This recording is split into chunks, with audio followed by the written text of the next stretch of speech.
সাল্লাম বলছেন, আতাদুরুনা, ওরে আমার সাহাবারা, তোমরা কি জানো মা আকসারু মা ইয়াদখুলুন নাসাল জান্নাতা, তোমাদেরকে কোন জিনিস বেশি জান্নাতে প্রবেশ করাবে, তোমাদেরকে জান্নাতে ঢুকাবে, সেই জিনিসগুলা কি তোমরা কি জানো? ফাকালা তাকওয়াল্লাহি ওয়া হুসনুল খুলুক, তা হচ্ছে কি তাকওয়া অর্থাৎ আল্লাহ তাআলার ভয় এবং উত্তম চরিত্র। আমাদের উত্তম চরিত্র নেই, আমাদের তাকওয়াও নেই, আল্লাহ ভীরুও নেই। তারপরে বলছে আতাদুরুনা, তোমরা কি জানো মা আকসারু মা ইয়াদখুলুন নাসান নার, পৃথিবীর মানুষ তোমাদেরকে কোন জিনিস বেশি জাহান্নামে প্রবেশ করাবে? তাহলে কি ফাকালাল ফাম ওয়াল ফারজ, অর্থাৎ ফামুন হচ্ছে মুখ, অর্থাৎ তোমার মুখমণ্ডল, তোমার এই ভাষাতে জাহান্নামে টেনে নিয়ে যাবে এবং লজ্জা স্থানে তোমাকে জাহান্নামে নিয়ে যাবে। তাহলে এই হাদিস থেকে চারটা জিনিস আমাদেরকে দেখতে হবে। দুইটা জিনিসের মাধ্যমে আমরা জান্নাত লাভ করতে পারি এবং দুইটা জিনিসের মাধ্যমে আমরা জাহান্নামে প্রবেশ করতে পারি। এই জন্য নবী করিম সাল্লাল্লাহু আলাইহি ওয়াসাল্লাম বলছেন যে তোমরা কি জানো কোন জিনিস জান্নাতে বেশি নিয়ে যাবে এবং কোন জিনিস বেশি তোমাদেরকে জাহান্নামে নিয়ে যাবে? এই বলার পরে এই ব্যাখ্যা নবী করিম সাল্লাল্লাহু আলাইহি ওয়াসাল্লাম বললেন যে জান্নাতে কোন জিনিস বেশি নিয়ে যাবে, জাহান্নামে কোন জিনিস বেশি নিয়ে যাবে। তারপরে এই সম্পর্কে হাদিস দেখেন, আন আবি জাররিন, এই তাকওয়া সম্পর্কে আপনাদের হাদিস বলছি।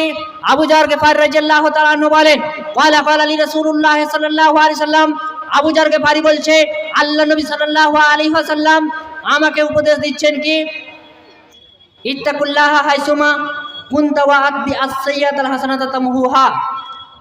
আবু জার গিফারিকে বলছে, হে আবু জার, তুমি যেই জায়গাতে থাকবে, যেখানে যে অবস্থায় থাকবে, আল্লাহ ভীরু অর্থাৎ তাকওয়া অবলম্বন করে থাকবে। কোনো কারণবশত যদি তুমি কোনো অন্যায় কাজে লিপ্ত হয়ে যাও, সেই অন্যায় কাজ করার পরে পরে আল্লাহ তাআলাকে স্মরণ করবে, তাহলে ভালো কাজ করবে, আল্লাহ তাআলাকে স্মরণ করবে, তোমার সেই পাপ কাজটা মিটিয়ে দেবে। আর এখন আমাদের সমাজে মানুষ সারা জীবন অন্যায় অত্যাচার করে আসবে, তারপরেও সে চিন্তা ভাবনা করবে না যে আমি যদি এখনই মারা যাই তাহলে আমার অবস্থা কি হবে। তাহলে আমাদেরকে এই জিনিসগুলোকে দেখে মূল্যায়ন করতে হবে কি, যে আমরা পরবর্তী জীবনের জন্য তাকওয়া অবলম্বন করা আমাদের কতটা প্রয়োজন। আমরা এই জীবনে বেঁচে আছি, মানুষ রূপে বেঁচে আছি, আমাদের অমানুষ কৃষ্টি কালচার, আমরা মানুষ রূপে বেঁচে আছি, কিন্তু আমরা অমানুষের মতন আমরা কাজ করছি।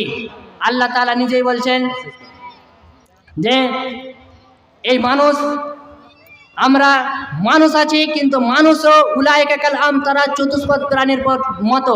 সূরা আরাফে আল্লাহ তাআলা বলছেন এই মানুষগুলা প্রাণীর মতো। তারপরে বলছে বালহুম আজাল, তাদের চাইতেও তারা নিচু জাত, অর্থাৎ আমরা সেই জায়গাতে আছি। আল্লাহ তাআলা আমাদেরকে বলে না যে মানুষ হচ্ছে সবচাইতে উত্তম, আমরা আল্লাহ তাআলা উত্তম মাখলুক বলে আল্লাহ তাআলা সৃষ্টি করেছেন, তারপরেও আমরা নিচু জাত হয়ে যাচ্ছি। কিসের কারণে? আমাদের কৃষ্টি কালচার ব্যবহারের জন্য। আল্লাহ তাআলা যেন আমাদেরকে তাকওয়া সম্পর্কে অর্থাৎ তাকওয়া অবলম্বন করার তৌফিক দান করে, পৃথিবীর বুকে জীবনযাপন করার জন্য আল্লাহ ভীরু হয়ে জীবনযাপন করার তৌফিক দান করে। আমি এখান থেকে আমার বক্তব্য করছি। সুবহানাকা আল্লাহুম্মা ওয়া বিহামদিকা আশহাদু আল্লা ইলাহা ইল্লা আনতা আস্তাগফিরুকা ওয়া আতুবু ইলাইক। আসসালামু আলাইকুম ওয়া রাহমাতুল্লাহ। ওয়া আলাইকুম আসসালাম ওয়া রাহমাতুল্লাহ। জাযাকাল্লাহু খাইরান জাযা। আমরা এতক্ষণ পর্যন্ত কিনা মূল্যবান বক্তব্য শুনলাম তাকওয়া সম্পর্কে।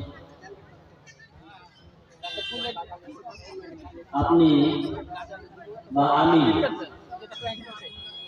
যা কিছু আমল করি না কেন, যদি আমার তাকওয়া না থাকে, লিল্লাহিয়াত না থাকে, তাহলে আমার আমল বরবাদ হবে। তাকওয়া এমন একটা জিনিস যে তাকওয়া যদি আপনার না থাকে, আপনি কিছু भी করেন, আপনার আমল বরবাদ হয়ে যাবে।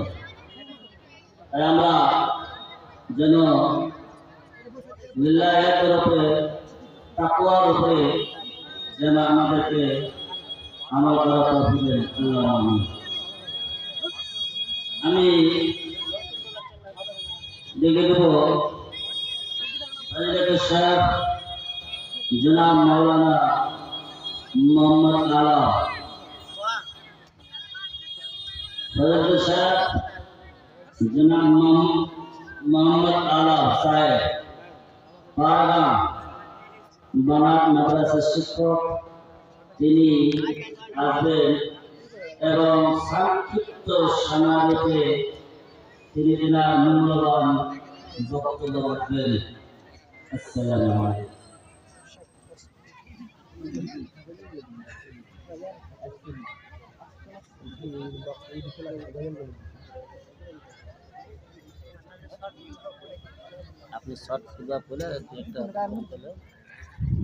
अस्सलामु अलैकुम वरहमतुल्लाहि वबरकातुहू। इन्नल हम्दुलिल्लाहि नहमदुहू व नस्तईनुहु व नस्तगफिरुहू।